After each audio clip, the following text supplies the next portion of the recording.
দেখো তো বন্ধুরা, তোমরা এই সবজিটাকে চিনতে পারো কি না?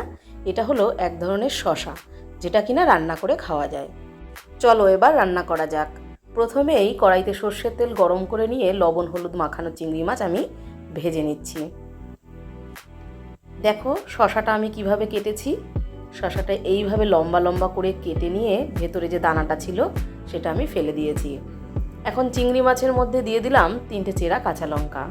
শসাগুলোও দিয়ে দিলাম, দিয়ে ভালো করে নাড়াচাড়া করে নিয়ে পরিমাণ মতন হলুদ আর লবণ দিয়ে দিলাম।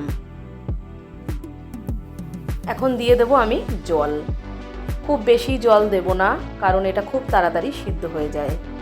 আর এই তরকারিটি রান্না করার সময় ঢাকা দেওয়ারও কোনো প্রয়োজন নেই। 10 মিনিট হয়ে গেছে। 10 মিনিট পর দেখো শসাগুলো কিভাবে সিদ্ধ হয়ে গেছে। এখন আমি নামিয়ে নিলাম। এখন ফোড়ন দিয়ে দেব।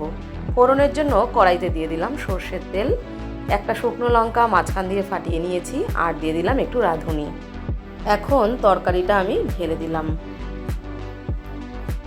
একটুখানি নাড়াচাড়া করে নিয়ে এখন আমি নামিয়ে নেব। এই সবজিটি রান্না করার সময় কোনো মশলার দরকার হয় না, আর এটা খাওয়া শরীরের জন্য ভীষণই ভালো। গরমের দিনে অবশ্যই তোমরা একবার এই রেসিপিটি ট্রাই করো। কেমন লাগলো আজকের এই রেসিপি অবশ্যই কিন্তু কমেন্টে জানাতে ভুলবেন না।